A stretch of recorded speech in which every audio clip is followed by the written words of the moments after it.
Alaikum, barkanmu da kasancewa a cikin wannan shirin namu da ke zuwa muku a wannan channel ɗin tamu mai suna S.Maniyya Tv, wanda ni Suleiman Esman zan gabatar muku da shi. A yau wannan shirin namu ya gayyato mana wani matashin mawaƙi wanda da shi ne za mu tattauna a cikin wannan shirin namu. Don ganin yadda firan tamu za ta kasance, ku biyo mu har ƙarshen wannan bidiyon. To barkanmu da dawowa daga hutun rabin lokacin da muka je, kamar yadda na gaya muku yau muna da babban baƙo, wani matashin mawaƙi ne da shi ne za mu tattauna a cikin wannan shirin namu. Wai ya asalin sunan yake ne? Na ji wasu suna ce ma Young Starboy, wasu kuma suna ce ma Starboy. To wanne ne asalin sunan? Wato dai sunana Starboy ya samo asali ne, ka fahimta? Ni ɗin na kasance fans ɗin Wizkid ne, ka fahimta? To kuma yanayin yanda nake sauraron waƙoƙin shi sai ake kirana da sunan Starboy. Da na zo kuma na shiga wannan harkan sai ake kirana da Young Starboy. Shi ne za ka ga ko a tracks ɗina ana sa YSB Ridwan, wato YSB nan Young Starboy kenan. Don ka san bara a ce min Starboy ba direct, kaga an yi rashin kunya. Wannan ai sunan mai gida ne. To Young Starboy, barkanmu da shigowa cikin wannan shiri namu. Amma ya asalin sunanka baya ga Young Starboy da mutane ke kiranka, wanne ne asalin sunanka? Asalin sunana? Kamar yanda na faɗan ma, ni dai asalin sunana Ridwan. Ana kirana da Ridwanullah. To masha Allah, ni da masu kallon mu za mu ɗan so mu ji takaitaccen tarihinka. Wato ni ɗin nan dai na kasance haifaffen garin Kaduna, wanda nake zama a Rigasa a layin Zaria Road. Yauwa, kuma alhamdulillah ina sana'a kuma ina karatu, don ba harkar nan kawai kaɗai na tsaya ba. Ina sana'a na kuma ina karatu. To masha Allah, amma me ya jawo hankalinka ka fara wannan harka ta waƙa? Ni dai waƙa, na kasance ina sha'awan waƙa. Ina sauraron waƙoƙi da dama, sai ya zo kuma ni ma ina da sha'awan abin, ka fahimta ko?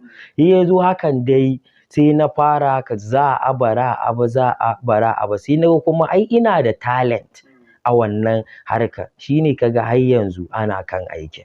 A san da ka fara wannan harka ta waƙa, wani ƙalubale ne ka samu?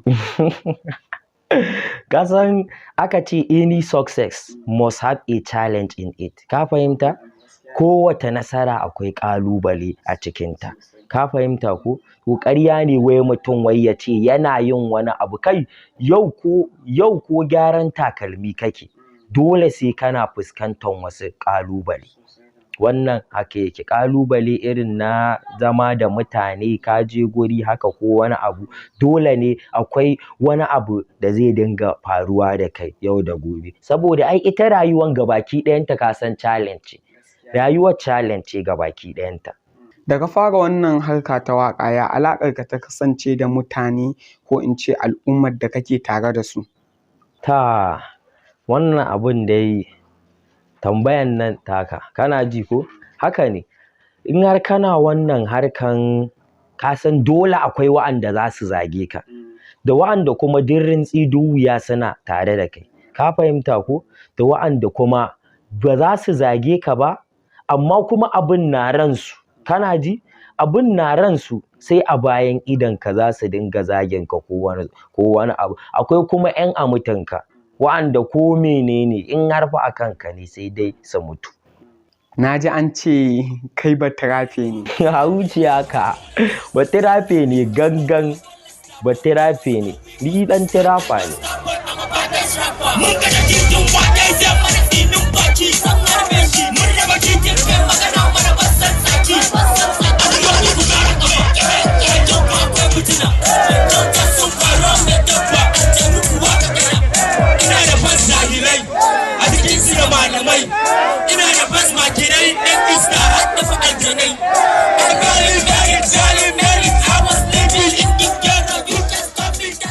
Ko za ka iya gaya mana su waye 'yan tirafa?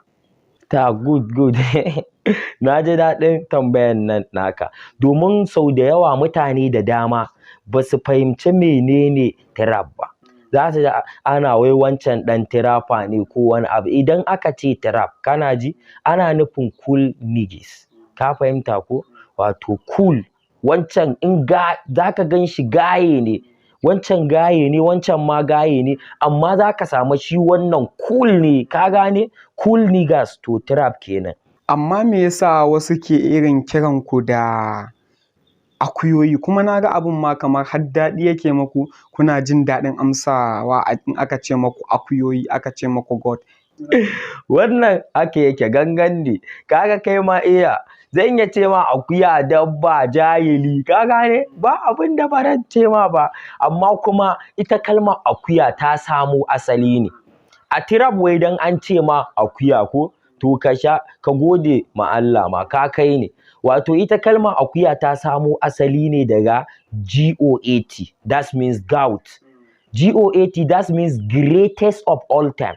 Ka fahimta ko? Za ka ga kai yanzu a ce mana unguwa ne a junction mun zauna, sai wata yarinya ta zo wucewa, yarinyar nan ta fita ya cewa kai magai, kaga wata jahilar yarinya, kaga wata daƙiƙiyar yarinya. Ba wai ana nufin illiterate bace ko uneducated, ka fahimta ko, to ana nufin yarinyar nan gaskiya ta fitatta ce, ka fahimta ko irin mota ce gashi nan ta kalan da yanda muke zama a street, ka san wannan zai zo ya wuce irin, for instance mota ta zo ne ta burge ka, kai mutumi na kaga wata jahilan mota, to haka wai a trap dan an ce ma jahili, ba wai ana nufin jahili ba haka kamar yanda mutane suka fahimta. Aka ce kai gayan can jahili ne, to ana nufin ka kai kenan, kai cool ne. Yanzu zaka kai kamar shekara nawa da fara waka? Ni dai aƙalla zan kai shekara 10 da fara waka. Waƙoƙinka za su kai kamar guda nawa haka?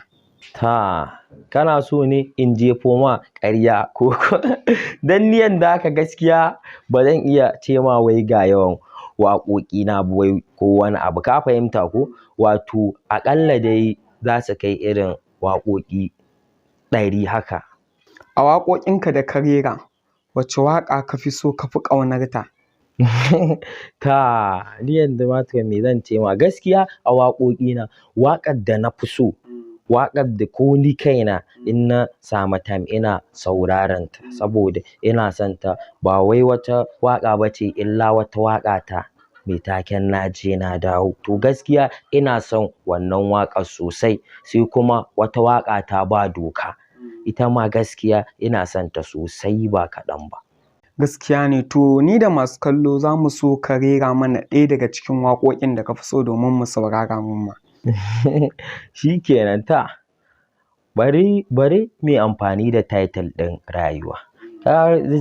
Zan iya ce ma kaga ɗan uwa, kome ka sama rayuwa tufa ɗan uwa, kadda ka manta da ƴan uwa, kai ɗan uwa ke ƴar uwa, ku riƙe zumunci fa a rayuwa, haba ɗan uwa haba ƴar uwa, duniya za ta yi muku dariya, mu haɗa kai mu tsuguna mu na saka kishi yau ka ji ka duniya, kila gobe ka daina nishi, wanda baya son mu ya ubangiji kai maganin shi, in ya ci lalayi mala'iku su ci uban shi. Rayuwa ta duniya akwai kalubale cikin ta, in ka biye ta mutane za su kai ka ne su barka, duniya labari haba ɗan adam mutum ka gane, in kana da arziki ka da ka ɗau halin ba kauye, yau gare ka ne gobe ga ɗan uwanka dai ka gane, ɗan Kaduna ne da kai shi ya mutu ku zo ku ji maganganu da lafuza sannan shi kamar na alafazi na magana plus yana yake sa'ar na dubu sa'aukata.